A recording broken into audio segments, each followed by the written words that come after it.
अस्सलाम वालेकुम dear students, कैसे हैं आप सब लोग। आज मैं आपको सूट फॉर डिक्लेरेशन के बारे में बताऊंगा, जिसको उर्दू में दावा इस्तक़रार हक़ कहते हैं। तो इसके मैं आपको सबसे पहले थोड़ा इंट्रोडक्शन दूंगा। उसके बाद मैं आपको इसके 3 जो है वो सूट ड्राफ्ट करके दिखाऊंगा। 3 डिफरेंट टाइप से सूट्स होंगे जो कि हम ड्राफ्ट करेंगे। तो आइए स्टार्ट करते हैं। सबसे पहले जो है मैं आपको बता दूं कि ये दावा इस्तक़रार हक़ या सूट फॉर डिक्लेरेशन कब फ़ाइल किया जाता है। ये तब फ़ाइल किया जाता है जब भी हमारा कोई राइट डिनाई कर रहा हो या डिनाई करना चाह रहा हो, तो उस वक्त सूट फॉर डिक्लेरेशन फ़ाइल किया जाता है। हमारा लीगल राइट है वो या लीगल करैक्टर है, उसको कोई डिनाई कर रहा है, तो फिर हम सूट फॉर डिक्लेरेशन जो है ना वो फ़ाइल करते हैं। अच्छा, स्पेसिफिक रिलीफ एक्ट का सेक्शन 42 जो है ना वो इसके बारे में डिस्कस करता है। वो कहता है any person entitled to any legal character or any legal right as to any property may institute a suit against any person denying or interested to deny. वही बात, अगर किसी का जो है वो लीगल करैक्टर है या फिर लीगल राइट है, any right to any property जिसको कोई डिनाई कर रहा है या कोई डिनाई करना चाह रहा है, तो उसके लिए जो है ना उसका करैक्टर जो राइट है उसको, तो उसके लिए जो है ना कोई डिनाई करना चाह रहा है, कोई कर रहा है या करना चाह रहा है, तो उसके लिए फिर जो है ना हम सूट फॉर डिक्लेरेशन फाइल करते हैं। आगे फिर कोर्ट कहता है कि इसके अलावा provided that no court shall make any such declaration where the plaintiff being able to seek further relief than mere declaration of the title. अगर वो इसके अलावा कोई रिलीफ करना चाह रहा है तो वो रिलीफ क्लेम नहीं कर सकता। ठीक है, हमने सिर्फ डिक्लेरेशन इसमें दे सकते हैं। अभी तो कोर्ट्स में आप चले जाएँ तो वहाँ पे देखें डिक्लेरेशन के साथ साथ वो काफ़ी चीज़ें जो है ना वो उन्होंने सीख की हुई होती हैं, जो है ना वो ऐसे। आप कोर्ट चले जाएं आप, वहाँ पे उन्होंने डिक्लेरेशन के साथ साथ और भी काफ़ी सारी चीज़ें सीख की होती है जो कि नहीं कर सकते आप। यहाँ पे सिर्फ साफ साफ लिखा हुआ है कोर्ट में कि जो है ना डिस्क्रिप्शन देयर इन डिक्लेरेशन है सिर्फ दैट ही सो इंटाइटल्ड, सिर्फ डिक्लेरेशन के लिए जो है इंटाइटल्ड है। उसके लिए फिर हम आगे एक एग्जाम्पल देख लेते हैं। As lawfully in possession of the certain land, ये जो है ना वो एक सर्टन लैंड में बारे में पोजेशन में है।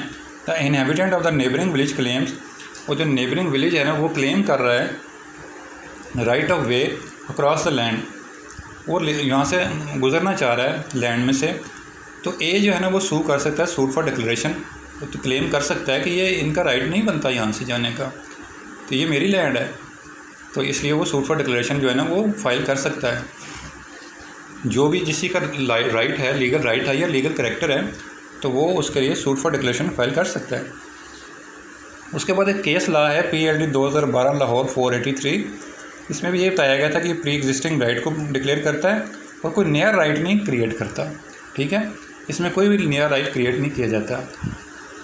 अब इसमें कि व्हेन वी कैन सीक, ये हम कब सीक कर सकते हैं सूट फॉर डिक्लेरेशन। अब इसमें यह है कि for declaration of the legal right, अगर हमारा कोई लीगल राइट है, कोई प्रॉपर्टी ट्रांसफ़र कर रहा नहीं कर रहा या कोई डिनाई कर रहा है हमारी किसी भी लीगल राइट को, तो उसके लिए हम सूट फॉर डिक्लेरेशन जो है ना उसको फाइल करेंगे। सेकंड पॉइंट है राइट ऑफ ईजमेंट। अगर हमारे को राइट 20 साल तक कोई प्रॉपर्टी इस्तेमाल करते रहे तो वो राइट ऑफ ईजमेंट बन जाता है, तो उसको डिनाई करने के लिए जो है ना हम सूट फॉर डिक्लेरेशन फाइल कर सकते हैं। ठीक है, तो उसके बाद ये एग्जाम्पल हमने पढ़ ली है। उसके बाद आता है लीगल करैक्टर। अब लीगल करैक्टर से क्या मुराद है? लीगल करैक्टर से मुराद ये है कि name change name, date of birth, जो भी अगर कोई चेंज में है, नेम में डेट ऑफ बर्थ में कोई भी चेंज करनी है, तो उसके लिए फिर हमें सूट फॉर डिक्लेरेशन फाइल करना पड़ेगा। और उसको पार्टी किसको बनाना पड़ेगा? जो भी उससे रेलिवेंट अथॉरिटी होगी। अगर हमने ID कार्ड में नाम चेंज करना है तो फिर ID कार्ड की जो है ना वो नादरा पार्टी बनेगी। अगर हमने डॉक्यूमेंट्स डिग्रीज़ में कोई नाम चेंज कराना है तो फिर उसकी ज़ाहिर बात है वो यूनिवर्सिटी, जो भी रेलिवेंट यूनिवर्सिटी होगी या बोर्ड ऑफ सेकेंडरी जो है ना वो बनेगा। ठीक है, नेम बर्थ के लिए जो है ना बर्थ सर्टिफिकेट, अगर नेम या डेट ऑफ बर्थ चेंज करवानी है तो उसके लिए हमें बर्थ सर्टिफिकेट चाहिए होगा और उसके अलावा साथ अटैच कॉपीज़ चाहिए होंगी। और नेम एंड डॉक्यूमेंट्स अगर सीख करना है तो उसके लिए फिर हमें डॉक्यूमेंट्स जिन पे ओरिजिनल लिखा हुआ नाम सही था वो हमने साथ नाम उसके जो है ना CNIC जो है ना वो हमने साथ अटैच करनी होगी। और उसको पार्टी उसको बनाना जो कि रेलिवेंट अथॉरिटी होगी। CNIC, date of birth certificate, degrees, उन सारों को हम साथ ले जाएंगे, कहेंगे यहाँ पे इस डिग्री में सही नाम था और इस डिग्री में जो है ना हमें नाम ख़राब लिख दिया गया। इसी तरह जो हमने ID कार्ड में लिखा हुआ है तो पुराना ID कार्ड ले जाएंगे, उसमें कहेंगे पुराने ID कार्ड में सही था और अब हमने गलत लिख दिया।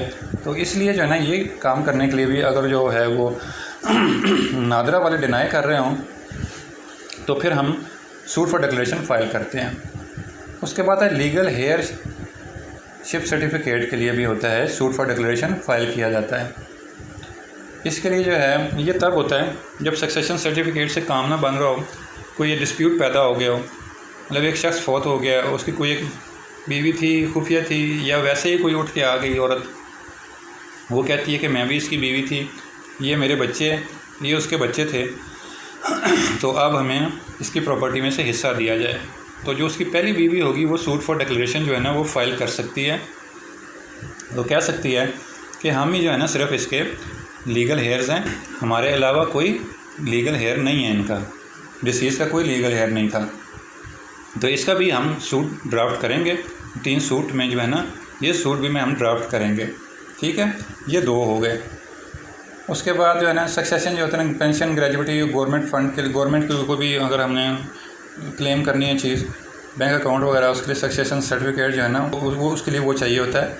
लेकिन पहले सक्सेशन सर्टिफिकेट कोर्ट से बनता था, अब हमें कोर्ट जाने की ज़रूरत नहीं है, अब हमें डायरेक्ट नादरा से जो है ना सक्सेशन सर्टिफिकेट वो सीख कर सकते। उसके बाद आ गया जी गिफ्ट डीड। अब ये बहुत इंपॉर्टेंट पॉइंट है। एक शख्स का 2 बेटे हैं अगर, और एक बेटा उसका बहुत ही जो है ना नाफरमान है और वो उसको कोई प्रॉपर्टी नहीं देना चाहता, तो आक जो है ना वो तो नहीं कर सकता उसको, क्योंकि आक जो है वो ना लीगल कॉन्सेप्ट है कोई, ना शरई कॉन्सेप्ट है। वो उसके मरने के बाद जो है ना वो सारी प्रॉपर्टी में उसका हिस्सा लेगा वो। तो उसके लिए उसको जो है ना सारी प्रॉपर्टी जो है ना वो गिफ्ट करनी पड़ेगी दूसरे बेटे को। तो अब जब दूसरे बेटे को उसने गिफ्ट कर दी है तो जिसको गिफ्ट किया है वो डोनी होगा, बाप जो होगा वो डोनर होगा। अब डोनी को सूट फॉर डिक्लेरेशन फ़ाइल करना चाहिए, उसको सूट फॉर डिक्लेरेशन फ़ाइल करना पड़ता है ताकि डिक्लेयर किया जाए कि ये अब सारी प्रॉपर्टी मेरी हो चुकी है, गिफ्ट के ज़रिए मुझे ट्रांसफ़र हो गई है।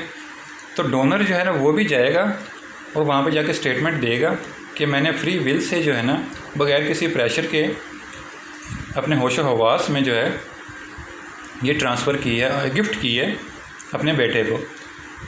तो जब ये सारा कुछ हो जाएगा तो उसके बाद डिग्री वगैरह भी जारी हो जाएगी, तो उसके मरने के बाद कोई डिस्प्यूट रेज़ नहीं होगा। वरना ये हो सकता है कि जब वो डिसीज़ मर जाए तो उसका दूसरा बेटा कह सकता है जी ये प्रेशर में आके ना इसने डिग्री अपने सारी जायदाद वगैरह जो भी था वो मूवेबल इमूवेबल प्रॉपर्टी अपने नाम लगवाई है। तो जब वो इसमें ये देखें, अब ये मैं बताता हूँ आपको, donee can file a suit for declaration for strengthen the gift deed and donor can gift statement. और साथ पब्लिक एट लार्ज को जो है ना पार्टी बनाया जाता है। पब्लिक एट लार्ज को जब पार्टी बना देंगे तो जब बाद में जब वो केस करेगा उसके मरने के बाद डिसीज में, तो उसको कहेंगे, कोर्ट कहेगी भाई पहले पब्लिक एट लार्ज पार्टी थी, उस वक्त आप सोए हुए थे कि अब आपको याद आया। तो अब जब वो मैटर जो है ना ऑलरेडी जज्ड हो चुका होगा तो उसके बाद रेस्ट जुडिकाटा होगा, तो फिर ये प्रॉपर गिफ्ट डीड बन चुकी होगी, प्रॉपर गिफ्ट हो चुका होगा। तो अब वो कुछ क्लेम नहीं कर सकता बाद में, क्योंकि जब ये तो मैटर ऑलरेडी जज हो तो फिर दोबारा केस नहीं किया जा सकता, वो रेस्ट जुडिकाटा हो जाता है। ठीक है, तो ये बहुत ज़रूरी होता है जब भी किसी को डोनर ने डोनी को गिफ्ट किया है तो उसके लिए वो सूट फॉर डिक्लेरेशन फ़ाइल करें, ताकि दूसरा जो है ना आदमी जो है, दूसरा शख्स जो है वो उसके मरने के बाद कोई क्लेम ना कर सके प्रॉपर्टी का। ठीक है, उसके बाद है अदरवाइज़ स्टेटमेंट, अगर विदाउट स्टेटमेंट है तो कोई भी क्लेम कर सकता है। अब इसमें जो है ना पार्टीज़ कौन कौन सी हैं। अगर डॉक्यूमेंट्री इशू है तो पार्टी जो है ना वो बोर्ड ऑफ सेकेंडरी होगी, यूनिवर्सिटी होगी, पब्लिक एट लार्ज होगी। मतलब किसी भी डॉक्यूमेंट में कोई भी डिग्री है हमारे पास, उसमें कोई नाम चेंज करना है, कुछ भी नाम गलत हो गया है तो वो सारी बात उसकी पार्टीज़ जो है ना फिर वो बोर्ड ऑफ सेकेंडरी और यूनिवर्सिटी बनेगी। तो अगर नादरा में चेंज हो, ID कार्ड में कुछ चेंज करना है तो वो नादरा में होगा।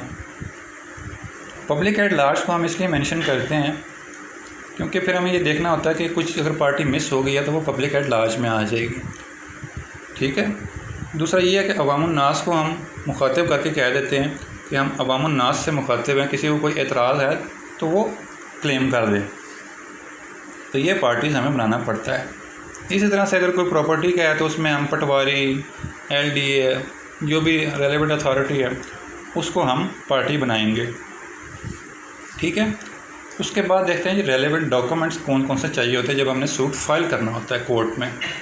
उसके लिए सबसे पहले 3 सूट के फॉर्म्स होते हैं, list of legal hairs, list of witnesses और पावर ऑफ अटॉर्नी जो है ना वकालतनामा जिसको कहते हैं, ये सारा कुछ जो है ना साथ देना पड़ता है।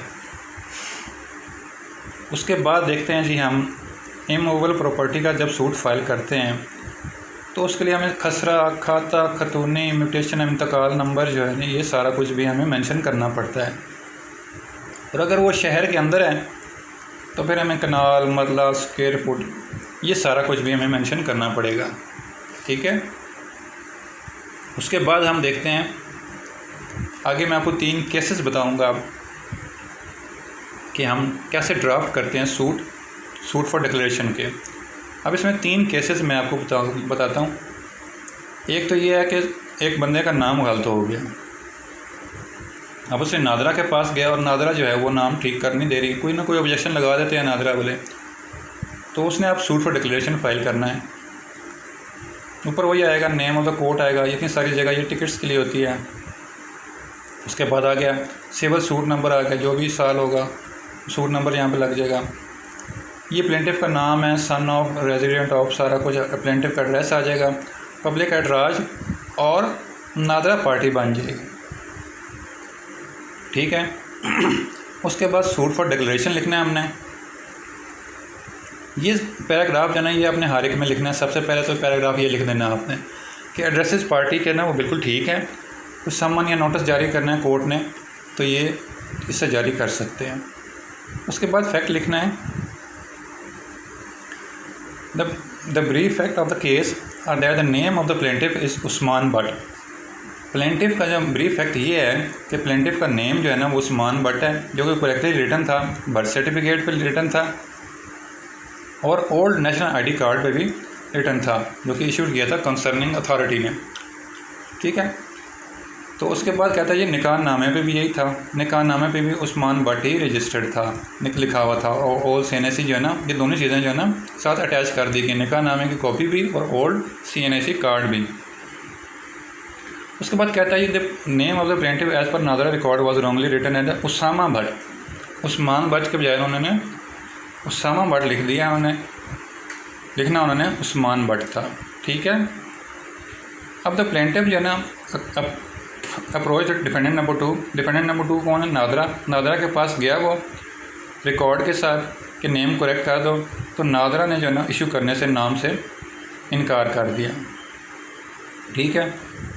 New CNAC with corrected name of the plaintiff but defendant number 2 refuse to accept the genuine request of the plaintiff. और उन्होंने जेन्युइन रिक्वेस्ट को मानने से ही इनकार कर दिया। अब उसके बाद कहते हैं जी कॉज ऑफ एक्शन। ये मैंने आपको बताया पहले भी, सबसे पहले फैक्ट्स लिखेंगे, उसके बाद कॉज ऑफ एक्शन आएगा, उसके बाद जुरिस्डिक्शन आएगी, उसके बाद कोर्ट फ़ी आ जाएगी। अब यहाँ पे फैक्ट है जी कॉज ऑफ एक्शन, फैक्ट्स हमने बता दिया है। अब cause of action firstly accrued when defendant number 2 जो है issued CNAC of the plaintiff. पहले जो है ना CNAC जो है ना प्लेंटिफ को उन्होंने डिफेंडेंट ने इशू किया था वो गलत था और was incorrect and the name of the plaintiff secondly a few days. और सेकेंड ये कि जब वो अप्रोच किया उसने तो उन्होंने उसको जेन्युइन रिक्वेस्ट को मानने से ही सिरे से ही इनकार कर दिया। ठीक है। अब आगे कह रहे हैं जी the plaintiff is residing in Lahore. Plaintiff जो है ना वो लाहौर रहता है, जुरिस्डिक्शन बनती है। और उसके बाद यानी कहता है जी सूट फॉर जो है ना कोर्ट फीस जो है ना, अगला पॉइंट ये है कि कोर्ट फीस दे दी है, 200 रुपये कोर्ट फीस अटैच कर दी। अब प्रेयर क्लॉज में जो है ना हमने ये कहना है कि डिक्लेरेटरी डिग्री जो है ना हमने जो भी इस्तदा मांगनी है प्रेयर क्लॉज में देखते हैं डिक्लेरेटरी डिग्री में काइंडली भी pass in favour of the plaintiff में जो है ना हक में जो है ना और डिपेंडेंट के अगेंस्ट जो है ना डिग्री पास की जाए कि मेरा नाम करेक्ट कर दिया जाए और जैसे ओल्ड CNAC और निकाह नामे पे है और मुझे नया ID कार्ड जारी करके दिया जाए। सेकंड है कि रिस्पोंडेंट नंबर 2 में काइंडली भी ऑर्डर, और उनको ऑर्डर किया जाए कि वो करेक्ट करें नेम को प्लेंटिफ के CNIC में। अगर कोर्ट देखती है कोई और रिलीफ है तो वो भी कोर्ट अवार्ड कर सकती है। प्लेंटिफ थ्रू काउंसिल, ये सारा कुछ वेरिफिकेशन जो है ना, ये हम सारा कुछ देते हैं। ये मैं आपको पहले बता चुका हूँ। आप बाकी मेरे लीगल ड्राफ्टिंग के लेक्चर्स हैं उनमें देख लें कि ये ओथ हमें लाजमी देना होता है, इसके बगैर जो है वो काम नहीं चलता। उसके बाद सेकंड है केस, देखते हैं हम इसमें लीगल ड्राफ्टिंग के बारे में डिस्कस करते हैं। इसको ड्राफ्ट करते हैं हम। अब ये है कि एक औरत है और बच्चे हैं उसके, तो उसका जो है डिसीज़्ड हो गया, एक आदमी बेवा है और उसके बच्चे हैं, तो वो LDA के पास गया जी हमारी प्रॉपर्टी को ट्रांसफ़र करें। तो LDA वाले अब इनकार कर रहे हैं नाम को ट्रांसफ़र करने से, ओनरशिप को। तो इसलिए जो है अब ये जो है सूट फाइल करना है, सूट फाइल करते हैं। वही ऊपर कोर्ट का नाम आ जाएगा, सूट नंबर, प्लेंटिफ्स आ जाएंगे, डिफेंडेंट्स आ जाएंगे। इसमें डिफेंडेंट जो है ना हमने LDA को बना दिया क्योंकि LDA रिलेवेंट है, तो LDA को हमने डिफेंडेंट बना दिया है। तो उसके बाद suit for declaration with mandatory injunction. अब इसमें हमने मैंडेटरी इंजंक्शंस जो है ना वो सीख करने हैं कि हमें डिक्लेयर किया जाए, स्टे दिया जाए, बताया जाए कि ये हमारा राइट है। तो LDA क्यों नहीं हमारे साथ जो है ना ताउन कर रहा, और वो LDA जो है वो हमारा ओनरशिप को ट्रांसफ़र क्यों नहीं कर रहा। ठीक है, अब वही ऊपर लिख दिया कि addresses of the parties the same, वही हमने लिख दें, ठीक है, करेक्टली हैं, गिवन है, बाबा जी को नोटिस कर सकते हैं सारा कुछ। अच्छा देखते हैं, facts giving rise to the filing instant suit are that the plaintiffs are only legal heirs of the late Mohammad Mukhtar. Mohammad Mukhtar के यही जो है ना लीगल हेयर हैं। प्लेंटिफ नंबर 1 से लेके ये विडो है, 2 और 3 वाली साइज ऑफ डॉटर रेस्पेक्टिवली, और इनके अलावा कोई लीगल हेयर उसका नहीं है मुख्तार का, जो भी फौत हो गया उसका ना प्रॉपर्टी नाम लगनी है जिसकी। उसके बाद late Mohammad Mukhtar was owner of the house. उसके बाद है जी थर्ड पॉइंट है, the late Mohammad Mukhtar was owner of the house 2346 Bhatta चौक, जो कि भट्टा चौक में इसका घर था। ये refer to the suit property late जो था बिकेम ओनर। उसके बाद यहाँ पे नाम आ जाएगा, became owner of the suit provide transfer bearing number, जो भी सेल डीड पे नाम लिखा हो गया, सारा कुछ सेल डीड पे जो है ना सेल डीड की डिटेल्स यहाँ पे आ जाएंगी। उसके बाद लिखना है जी दैट अनफॉर्चुनेटली नाम, डिसीज़ का नाम, और यहाँ पे डाइड ऑन, ये कब फोर्थ हो गया। There after planter approach LDA, वो LDA के पास गए। Defendant number 2 transfer property in their name, कि हमारे नाम पे वो ट्रांसफ़र कर दो। लेकिन LDA जो है ना फ्लैटली रिफ्यूज़, और उन्होंने रिफ्यूज़ कर दिया टू डू से ये हमारा जो है ना, और उन्होंने कहा, डायरेक्ट किया कि प्लेंटिफ्स को कहा कि जाके कोर्ट से डिक्लेरेटरी डिक्री लेके आएँ। तो हैं अब जो है ना वो हम कोर्ट की डिक्री लेने आए हैं कोर्ट में, तो इसलिए कोर्ट में जो है ना ये केस फाइल किया जाएगा। उसका 5th पॉइंट बनता है that the plaintiff after the death of the नाम अल डिसीज़ का Mukhtar have step into the plaintiff, जितने भी जो भी प्लेंटिफ्स हैं ये डेथ की, डिसीज़ की डेथ के बाद, तो वो के लीगल हेयर्स जो हैं ये सारे ओनली लीगल हेयर्स हैं।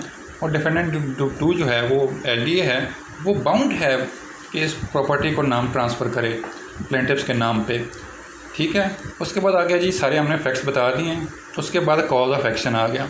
कॉज ऑफ एक्शन फर्स्टली अक्कड़ क्या हुआ, फर्स्ट डेट लिख दी गई when Mukhtar deceased died, and for second time when the plaintiff approach the official defendant number 2 LDA के पास गए और उन्होंने इनकार कर दिया, जो कि अभी तक स्टिल कंटिन्यू कर रहा है।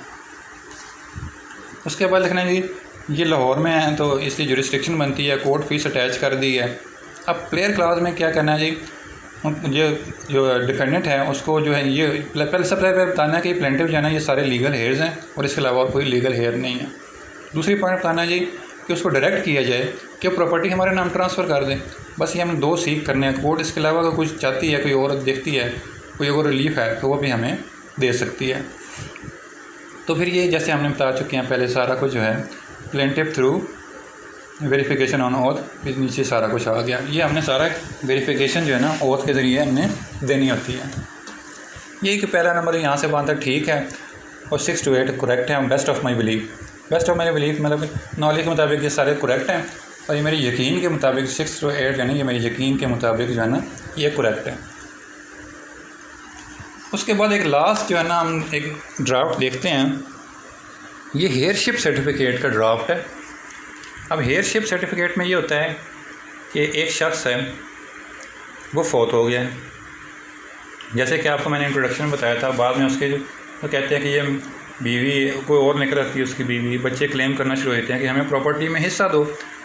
तो पहली बीवी जो है वो फिर जाती है कोर्ट में और वो कहते हैं कि ना हमें डिक्लेयर किया जाए कि हम सिर्फ इसके जो है ना लीगल हेयर्स हैं और कोई लीगल हेयर नहीं है इसका।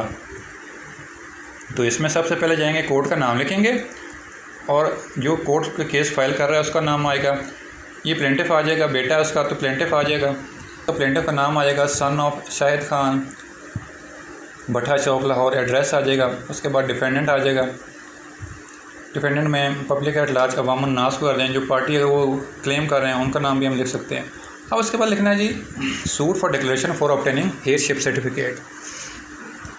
अब हम ऑब्टेन करना चाहते हैं हेयरशिप सर्टिफिकेट, तो हम लिखेंगे suit for declaration for obtaining heirship certificate.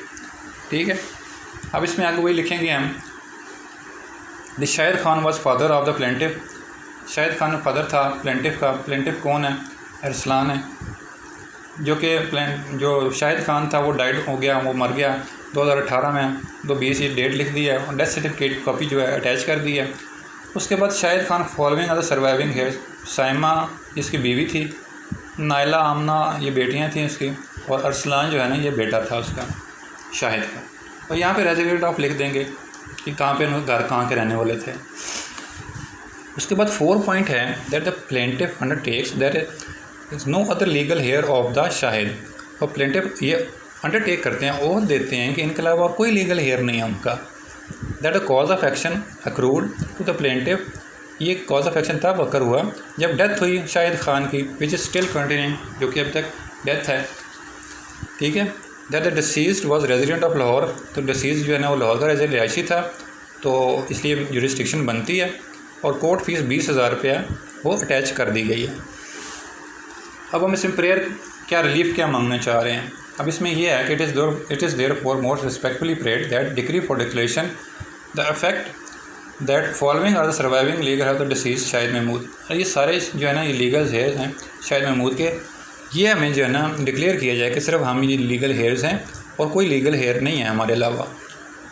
May kindly be pass in favour of the plaintiff and against the defendant in the interest of justice. अगर कोई और क्लेम कर रहा है तो ये हमारे हक में जो है ना इसको फाइल किया जाए, दिया जाए और उनके अगेंस्ट जो है ना ये हमें डिग्री जारी कर दी जाए। अगर कोर्ट इसके अलावा देखती है कोई और डिग्री तो वो भी, कोई और अगर रिलीफ देखती है तो वो भी कोर्ट जारी कर सकती है। फिर उसके बाद वही आएगा प्लेंटिफ थ्रू नाम एडवोकेट आ जाएगा, वेरिफिकेशन आ जाएगी। तो ये जो है ना ये तीसरा सूट था। अब इसमें हमने 3 सूट देखे हैं। इसमें सबसे पहला सूट हमने कौन सा देखा है, जिसमें नाम, अगर कोई नाम चेंज करना होगा, नाम चेंज करना है, कोई आईडी कार्ड में कुछ और डेट ऑफ बर्थ चेंज करनी है, तो इस तरह के कोई भी अगर रिलेटिव मैटर्स हैं तो वो अगर हमने चेंज करने हैं तो वो सारे जो है ना वो इस सूट फॉर डिक्लेरेशन इस तरह में आएंगे। दूसरा अगर कोई पार्टी जो है ना वो ये है कि अगर कोई नादरा है, सॉरी नादरा कह रहा हूँ, LDA है, कोई और भी पार्टी ऐसे वो अगर डिनाई कर रही है आपकी लीगल राइट को ओनरशिप को ट्रांसफ़र करने से, तो वो भी जो है ना हम फाइल कर सकते हैं। तीसरा जो हेयरशिप सर्टिफिकेट के लिए अगर कोई आ गया और क्लेम करना चाहिए हमारी प्रॉपर्टी में किसी आगे शख्स के इंतकाल के बाद कि भाई ये हमारा बाप भी था, तब भी जो है ना हम लीगल शेप हेयर सर्टिफिकेट के लिए जो है ना हम अप्लाई कर सकते हैं। सब सक्सेशन सर्टिफिकेट के लिए काम नहीं चलेगा कि भाई वो तो डिस्प्यूटेड हो जाएगा ज़रा, वो बनता अब उससे है सक्सेशन सर्टिफिकेट। पहले भी सक्सेशन सर्टिफिकेट पहले बनता था, जैसे कोर्ट से बनवाता था, अब लेटेस्ट अमेंडमेंट के मुताबिक जो है वो नादरा से बनता है सक्सेशन सर्टिफिकेट। ठीक है, तो ये जो था इसको कहते हैं दावे इस्तक़रार हक़ सूट फॉर डिक्लेरेशन। इसमें मैं आपको समराइज़ करके बता देता हूँ। स्पेसिफिक रिलीफ एक्ट के बारे में हमने देखा, कोई भी अगर लीगल करैक्टर है या लीगल राइट है उसको डिनाई कर रहा है तो या वो इंटरेस्टेड टू डिनाई है तो फिर हम डिनाई कर सकते हैं। केस लॉ देखा PLD 2012 लाहौर 483। फिर हम देखा जी when we can seek legal right, जब हमारा कोई डिनाई कर रहा हो, लीगल करैक्टर जब हमारा को डिनाई कर रहा हो तब हम सूट फाइल कर सकते हैं। हमने देखा हेयरशिप सर्टिफिकेट के लिए कर सकते हैं। फिर हमने गिफ्ट डीड में अगर हमने ट्रांसफ़र करानी है तो उसके लिए हम सूट पर डिक्लेरेशन करेंगे। पार्टीज़ कौन कौन सी होंगी, रेलेवेंट पार्टी होगी जो भी इससे डील करते हैं, और अगर कोई एमेबल प्रॉपर्टी है उसके बारे में हम कुछ डिक्लेयर करवाना चाह रहे हैं तो उस प्रॉपर्टी घर के बारे में हमने सारा कुछ मेजरिंग जो है ना बतानी होगी आसपास की, कि खासरा, खसरा, खाता, खतूनी, कनाल, मरला, स्क्वायर फुट, ये सारा कुछ जो है ना हम उसमें अपने ड्राफ्ट में लिखेंगे।